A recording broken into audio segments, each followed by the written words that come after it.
Okay, Leader. Okay, good morning, everyone. I've asked the technical support to start the live stream. Perhaps they just confirm that this has started. Thank you. Before we formally start the meeting, I'll go to each councillor present in turn to confirm that they can hear and be heard. This is a legal requirement for virtual meetings.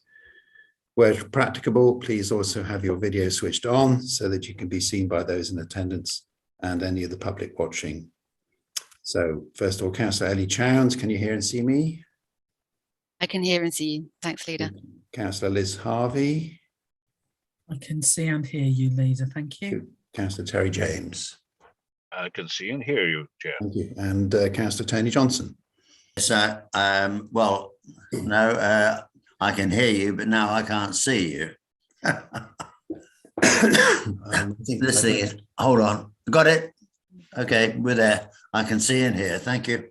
Okay, thank you very much. We also have present the following officers, Paul Walker, Tracy Sampson and Sarah Buffery. I think that's the three. Yes, thank you very much. So the agenda papers and other relevant information for this meeting are available for public viewing on the council website. This meeting is being held remotely to consult upon the annual pay policy statement. As this committee is not the decision maker and are only making a recommendation, this meeting can proceed. The actual decision maker will be the council. The council is streaming this meeting live on the Herefordshire Council YouTube channel and also making an official recording. The recording forms part of the public record of the meeting and will be available via the council's website shortly after the meeting has concluded. Please remember what you say and do in this meeting has a global reach, and your words and actions need to be chosen carefully. To ensure that recording quality is maintained, please keep background noise to a minimum. Microphones should be muted when you're not speaking, and please ensure that mobile phones and other devices are turned to silent. If any attendee loses connection, the meeting will be paused to ascertain if the connection can be restored quickly. If it is not possible to recover the connection within a reasonable amount of time, the meeting will continue as long as a quorum of panel members remains able to hear the proceedings and be heard. Where panel members are required to vote on an item, we will be using electronic voting. If a panel member has not been present for the whole of the discussion on an item due to technical failure, they should not vote on that item. Thank you. I will now formally open the meeting. Apologies for absence. There have been no apologies and no need for substitutes. So I then go to item 3, declarations of interest.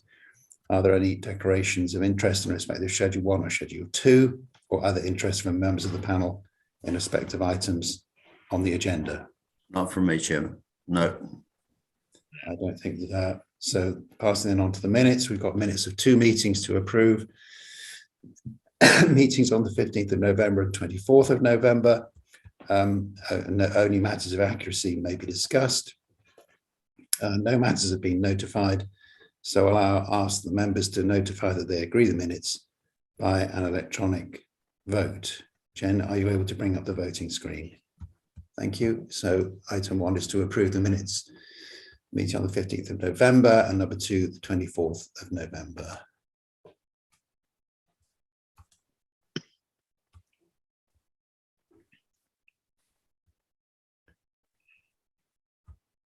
I will wait while the votes are cast, and if you could let us know, Jen, when they have been cast.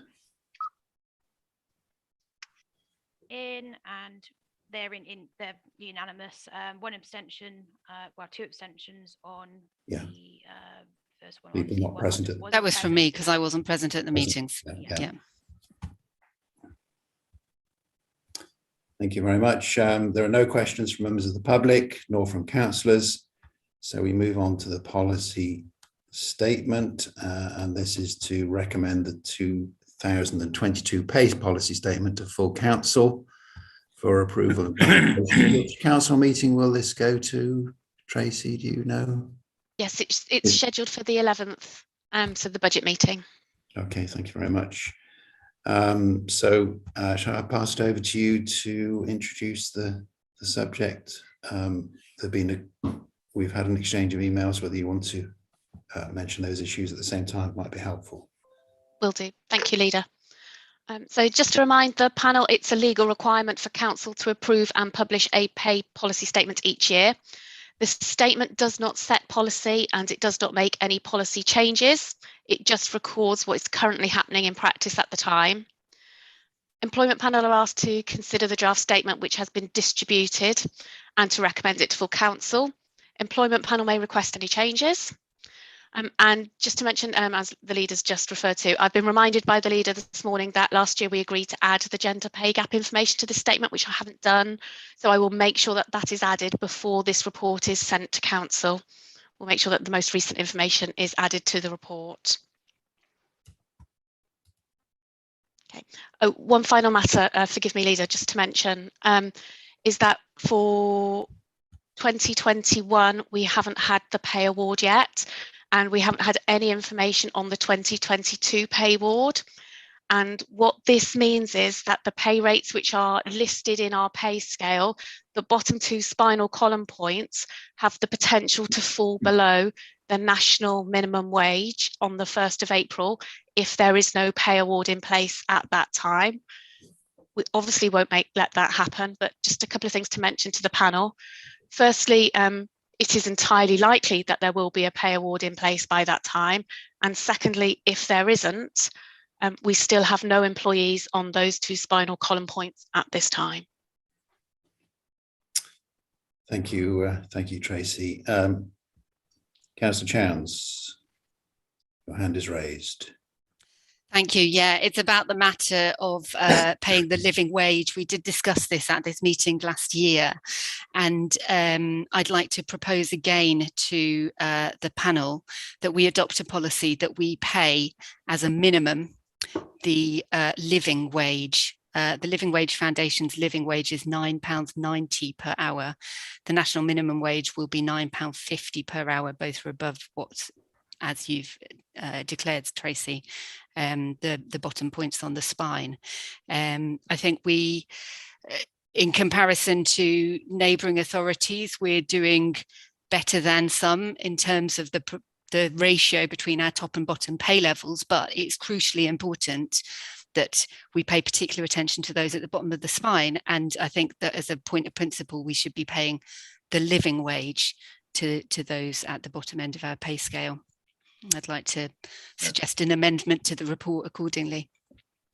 Yeah, I'd second that. No. Right. Any other observations on that? No, I'd second that. I think. Thank you, Councillor James.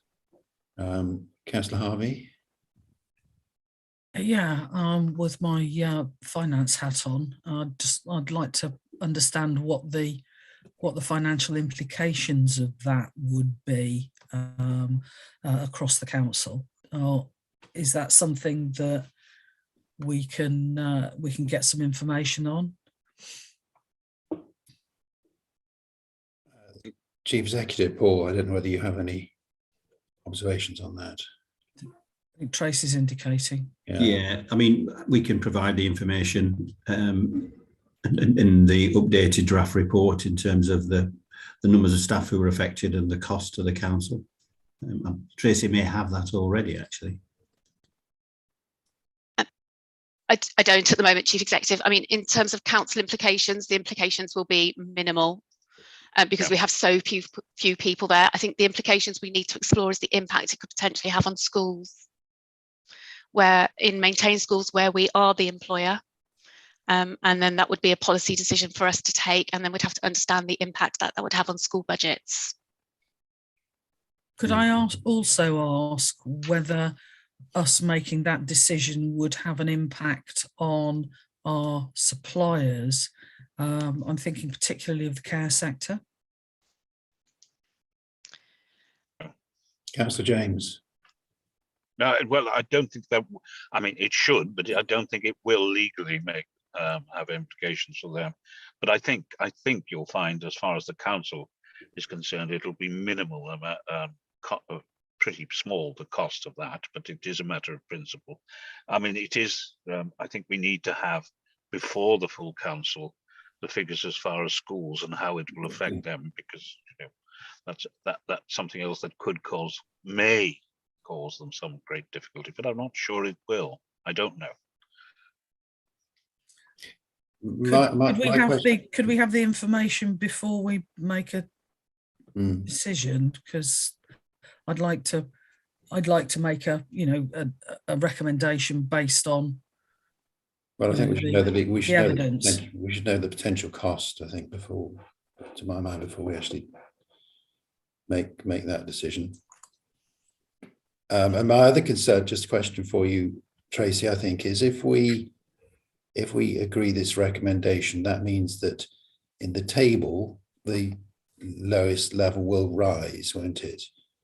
So what's the knock-on effect? Because does it mean we squeeze the bottom 2 or 3 together, or does everybody end up having it, because we need to have a differential as the grades go up? That was an issue I was a bit concerned about last year.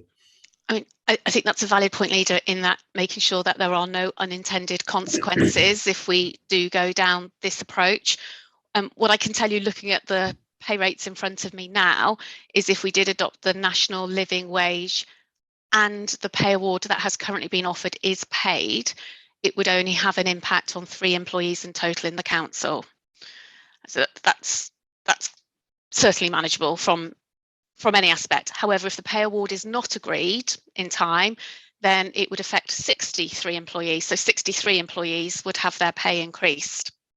And then that might start to have an impact on the differentials of the people who have the grades that they now match with.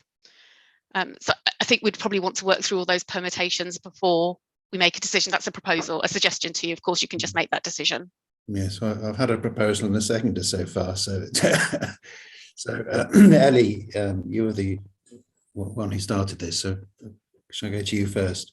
Thank you. Well, as we have already recognised, this is not a decision-making meeting.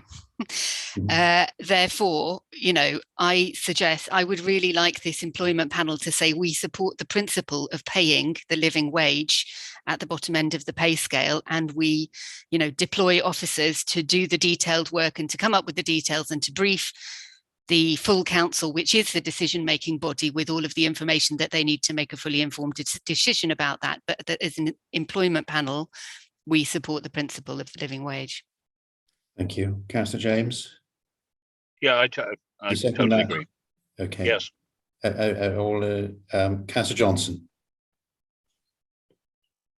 Yeah, you're unmuted again, Tony.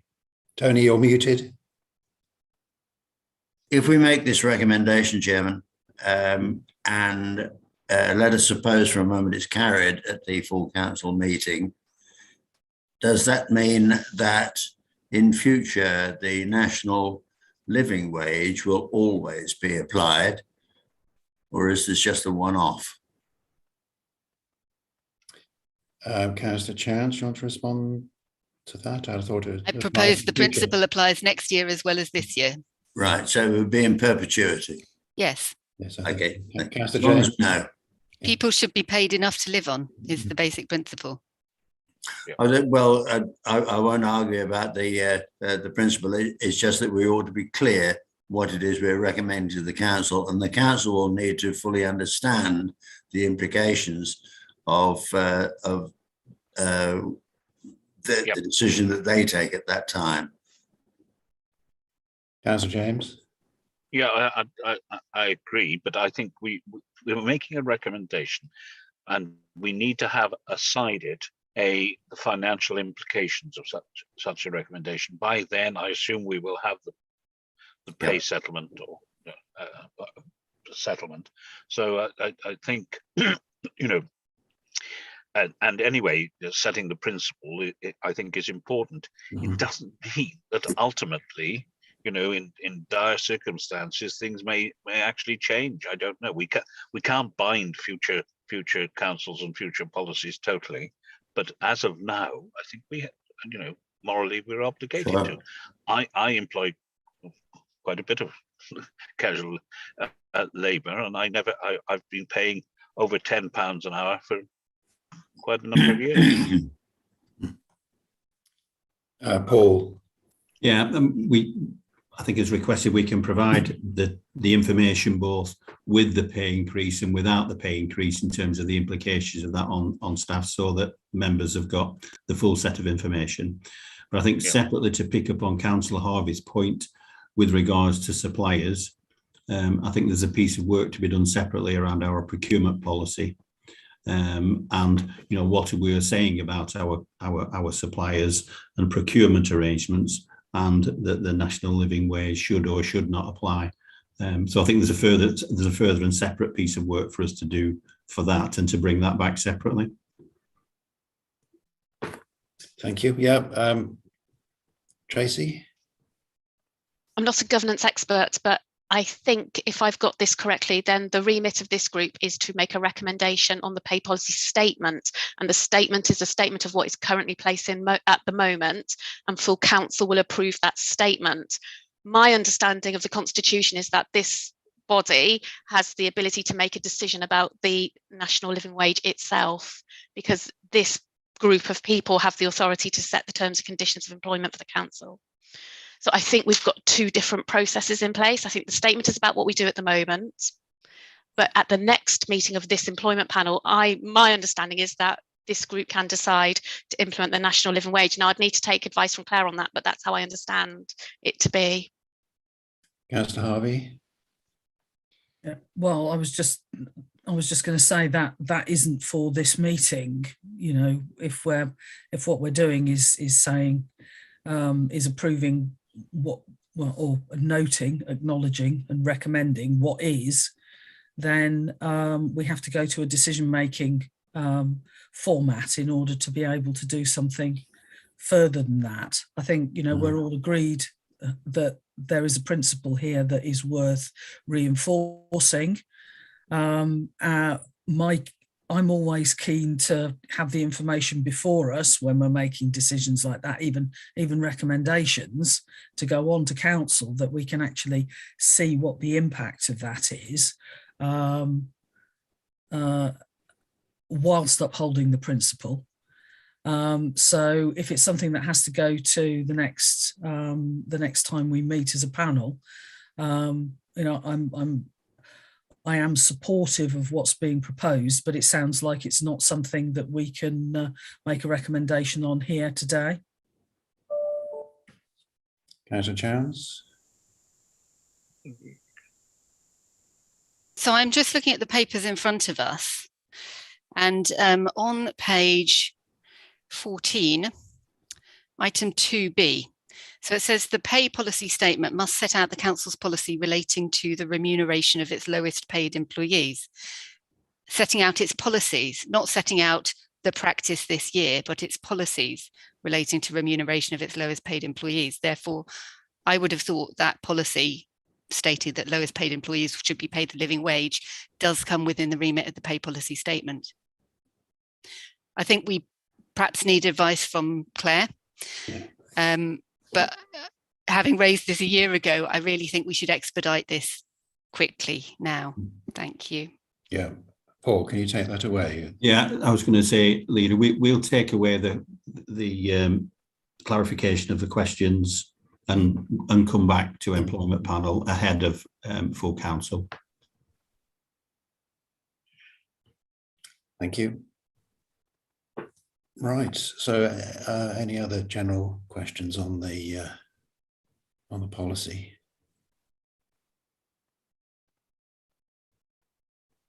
No. Yeah, it's very much the same as last year. Councillor Harvey. Sorry, Chair. It just suddenly struck me. We have. When we've had this policy before us, this decision recommendation before us previously, we have had a look at the table that highlights the salaries of more senior members of staff. I note that we still have 2 market adjustments associated with 2 of the posts.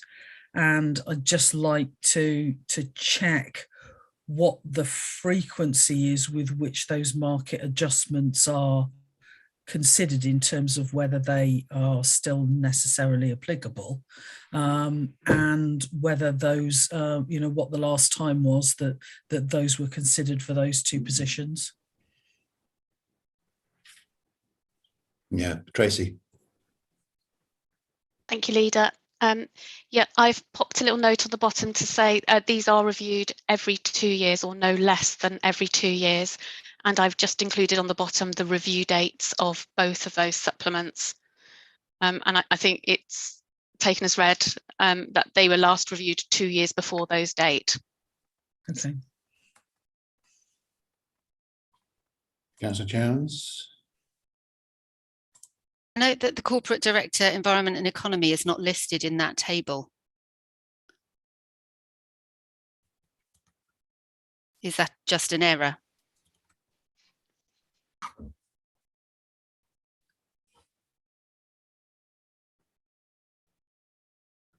There's Corporate Director for Economy and Environment under non-statutory chief officers. Oh, Yeah. It's sorry. Leader. Yeah. Ah, sorry. Okay. Apologies. Yeah. Give me heart failure. Tracy. It's there. Sorry, Leader. I was just going to point that it's there. It took me a while to find how to raise my hand.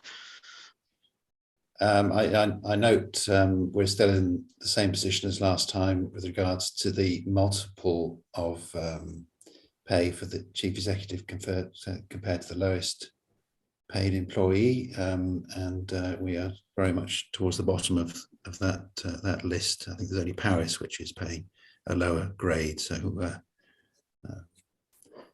I think that's a good outcome for us as a county. Shall I draw this item to a close? I think so, yeah. Let me go to my script.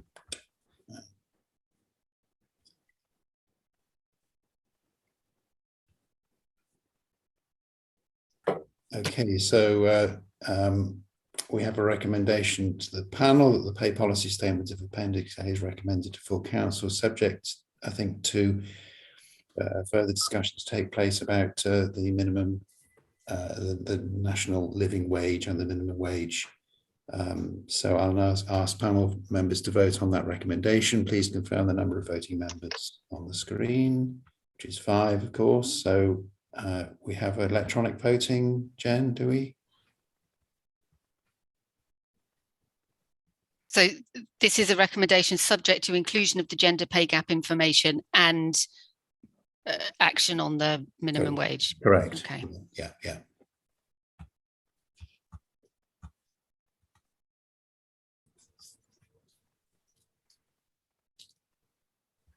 Sorry, are we?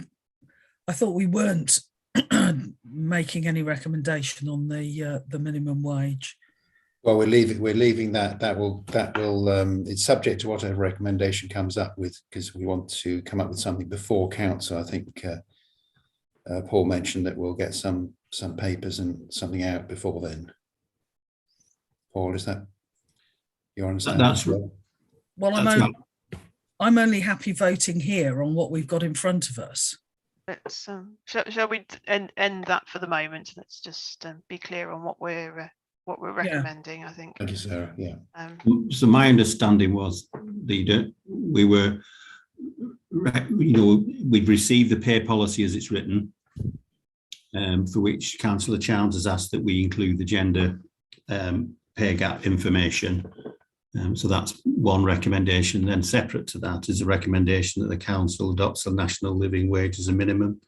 And we're going to bring some further information back with regards to that and the implications of taking that decision both pre and post national pay increase, the cost of that and the numbers of staff affected. That's what I thought we were voting on. Councillor Harvey, you content with that approach? If we've separated it out, we're voting on those two together. That was what I was proposing. Yes. Okay. Would you prefer to vote on separately? Don't think No, I thought we were deferring any decision on the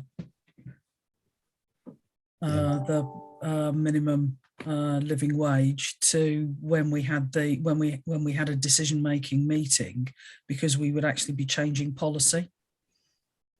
I think that's which we're not doing here, because the very first paragraph of the report says that what we're doing here is noting the existing policy. Can anybody help me out with this, Paul? I mean, my understanding was we were recommending the pay policy as presented goes forward to full council, and then secondly, there is a further piece of work to consider the council adopting the national living wage as a minimum, and that to make that recommendation, the officers will bring back some further information as to the impact on the organisation, both pre and post national pay rise. Right. It's whether you take those as two separate decisions today, or it's one decision of two parts. Have any guidance, Sarah? Yeah, what I'm wondering, Leader, is perhaps the second part. Can we perhaps record this as an action to be taken away rather than a recommendation? Because I'm not sure that this panel is necessarily in a position to recommend anything at this point, having not got all the information in front of it as regard the implications.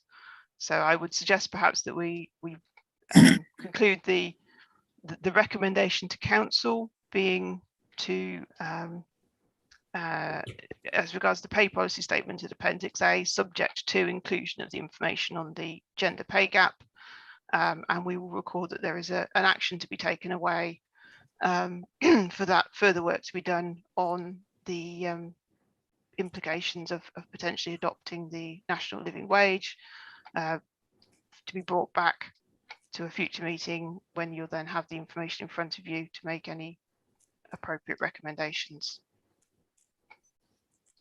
My only suggestion is that future meeting should be before council, before the council meeting. So, Yes. Yeah, agreed. Yeah. Okay, Councillor Chowns, are you going to? Yes, that's okay. Yeah. So we're limiting it really to one recommendation then, and then a record of action. The first one, I guess we need a vote on. The second one, we don't, do we? No? Okay. So the first recommendation is that we recommend adoption of the policy to council. Chairman, I had already voted, and it is upon what you've just said that I thought I'd voted. So, thank you.